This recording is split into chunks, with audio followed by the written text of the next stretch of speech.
ओए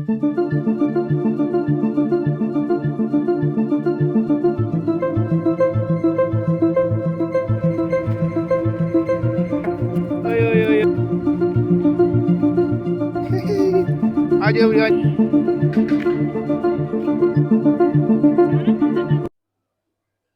hello friends, आज मैं फिर आई हूँ न्यू ब्लॉग लेके, नई मन की बात लेके। तो फ्रेंड्स, आप लोग सब कैसे हैं?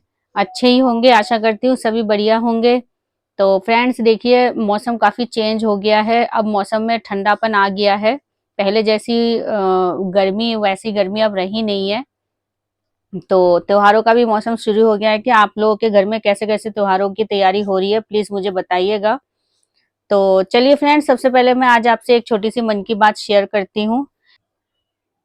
तो फ्रेंड्स, पहले मैं आपको एक अच्छी सी कहानी बता देती हूँ, फिर मैं आपको बताती हूँ कि इसमें मेरी छोटी सी जो मन की बात है वो कहाँ छिपी हुई है।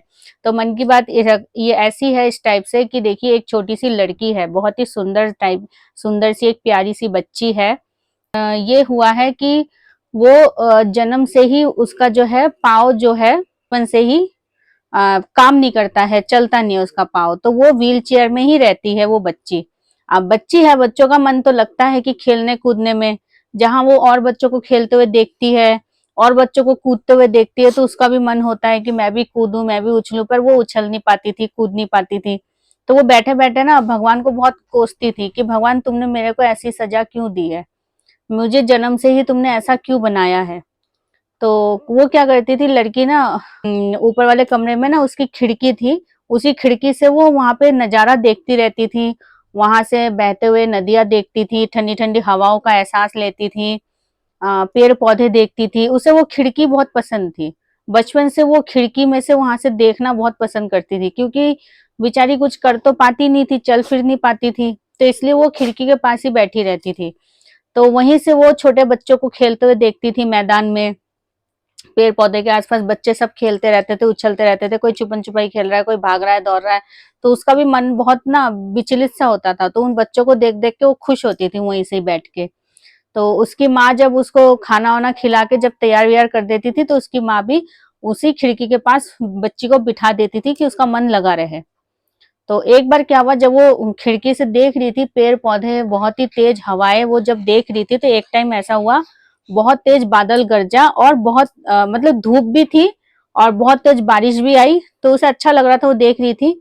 तो इतने में क्या देखती है, जब बारिश बंद हो गई तो रेनबो टाइप उसको पूरे आसमान में ऐसा दिखाई दिया उसे। तो रेनबो देख के ना बड़ी तेज वो चिल्लाई, मम्मी मम्मी मम्मी। उसने पहली बार रेनबो देखा था, बच्ची ने जो पहली बार वो रेनबो देखा था। तो मम्मी से चिल्लाने चिल्लाने लगी, मम्मी मम्मी तुम जल्दी आओ जल्दी आओ। तो मम्मी घबरा गई उसके, मम्मी कह रही पता नहीं क्या हो गया। तो जाके वो ऊपर जाके देखी तो बोली कि मम्मी देखो, वो पता नहीं रंग बिरंगी सा आसमान में इस टाइप से गोल सा पता नहीं क्या आया था। तो उसकी मम्मी ने बोला, अरे वो ना रेनबो है बेटा, रेनबो है। और वो आके उसके बाद वो 5 मिनट के अंदर वो लुप हो गया वो रेनबो। कहनी मम्मी, इतना सुंदर रेनबो मैंने आज पहली बार देखा है। मम्मी वो क्या था, मुझे चाहिए, वो चाहिए, मुझे मुझे और दोबारा चाहिए, वो देखना है मुझे। तो कह रहे बेटा, वो बारिश में और धूप में निकलता है, ऐसे नहीं निकलता है। वो एक बार ऐसे निकलता है फिर चला जाता है।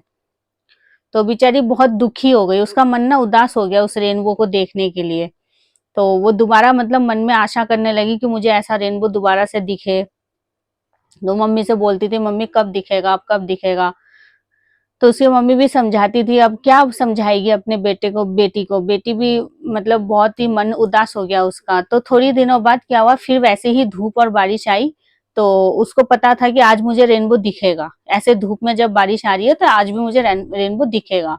और दिखा भी उसको रेनबो। तो वो रेनबो से ना बातें करने लगी, रेनबो से खूब खेलने लगी वो लड़की वहीं बैठे बैठे, कि तुम इतने सुंदर हो, इतने अच्छे लगते हो देखने में, प्लीज मुझे छोड़ के मत जाना, रेनबो से बोला।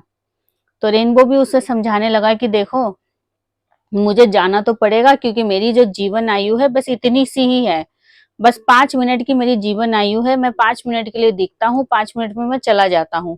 पर मैं सबको खुशियां दे के जाता हूँ। रेनबो ने उसको ये चीज समझाया कि मैं 5 मिनट के लिए आता हूँ, रंगों के साथ आता हूँ, अलग अलग रंगों के साथ, पूरे पृथ्वी में रंगों के साथ आता हूँ, रंग मैं बिखार के और 5 मिनट में मैं चला भी जाता हूँ। मेरे को भगवान ने यही वरदान दिया है।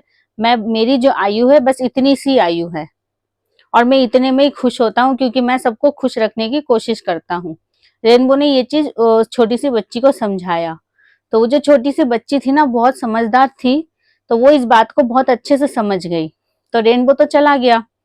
तो उसके बाद ना वो बच्ची जब अकेले अकेले बैठी हुई थी, तो वो इस चीज को सोच रही थी कि अगर रेनबो अगर ये बात बोल सकता है कि भगवान ने उसे ये वरदान दिया है कि वो उसको बस 5 मिनट की आयु दी है, वो 5 मिनट में दुनिया में खुशियां फैलाता है, तो क्या मैं अपनी इस हालत में, भगवान ने मुझे जैसा भी बनाया, क्या मैं इस हालत में सबको खुशियां बांट नहीं सकती हूँ क्या?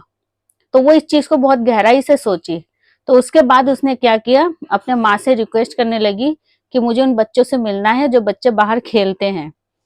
तो उसके बाद वो बच्चों से बातें बातें करने लगी, वहीं व्हील चेयर में बैठ के उनके साथ खेलने लगी। और उनको काफी मतलब जो बच्चे थे बाहर के, वो बच्चे भी उस लड़की का वेट करते थे रोजाना कि वो लड़की आए और उस लड़की के साथ वो लोग खेले। तो वो बच्ची बैठे बैठे जितना खेल सकती थी वो खेलती थी उन बच्चों के साथ, और उसके बाद वो लड़की काफी खुश रहने लगी। तो यही चीज है, उसके माइंड में यही बात दौरा है। रेनबो ने जो बात उसको बोली थी कि दुनिया में अगर आप जिस हालात में आए हो, आप आप अपने दूसरों को खुशी देना सीखो। जैसे आपको भगवान ने बनाया है उसी हालात को आपको स्वीकारना चाहिए। मतलब इस कहानी का लेसन है फ्रेंड, आपको उसी हालात में स्वीकारना चाहिए और अपने आसपास खुशियां फैलाते हुए रहना चाहिए। तो तभी आप भी अच्छे बने रहोगे और आपके आसपास का माहौल भी अच्छा बना रहेगा। तो यही है फ्रेंड, आज का जो मेरी कहानी का जो लेसन है, यही है मेरी जो छोटी सी मन की बात। अगर आपको भगवान ने गोरा बनाया, काला बनाया, बहुत लोग होते हैं कि आप वो गोरा है मैं काला हूँ, वो मोटा है, वो मैं मोटी हूँ, वो पतली है, और वो सुंदर है मैं सुंदर नहीं हूँ। जितने लोग आए हैं दुनिया में तो अलग अलग आकृति लेकर आए हैं, तो अलग आकृति लोगों को दी है, तो उसी टाइप से लोगों को वही चीज स्वीकारना चाहिए। तो यही है आज का लेसन फ्रेंड, कि आपको हमेशा अपने हालात पे खुश रहना चाहिए और अपने आप को भी खुश रखना चाहिए। तो चलिए फ्रेंड, ये तो हुई मेरी मन की बात। और दूसरी मैंने आपको बताई थी 2-3 वीडियो पीछे मैंने आपको एक वीडियो दिखाया था जिसमें मैंने मेहंदी का घोल बनाया था। मैंने बताया था कि आपको मैं लगा के दिखाऊंगी। तो मैंने देखिए फ्रेंड्स अपने बालों में वो मेहंदी मैंने लगा भी ली थी और लगा के उसको धो भी लिया था। 24 घंटे के बाद मैंने धोया था, 24 घंटे पहले लगाया था और 24 घंटे के बाद मैंने इसको धो दिया था। तो देखिए फ्रेंड्स बालों में अच्छी शाइनिंग आई है, पर थोड़ा सा रफ हो रहा है। तो इसको मैं लगाऊंगी ऑयल। अभी मेहंदी लगाने के बाद कभी भी गलती से फ्रेंड कभी भी बालों को वॉश नहीं कीजिएगा शैम्पू से, तो इससे जो है बालों का कलर खराब हो जाता है। तो इसमें अभी तेल अच्छे से मालिश करके लगाना है। तेल लगा के कम से कम 1 हफ्ते तक बालों को ऐसे ही रहने देना है। अगर आपको वॉश करना है तो आप 1 हफ्ते बाद जाके वॉश कीजिएगा, तभी आपके मेहंदी बालों में बनी रहेगी। तो कुदरती चीजों को जितना आप स्वीकारना चाहते हैं उतना अच्छा रहेगा। आज के डेट में वैसे भी लोगों ने कुदरती चीजों को स्वीकारना छोड़ दिया है।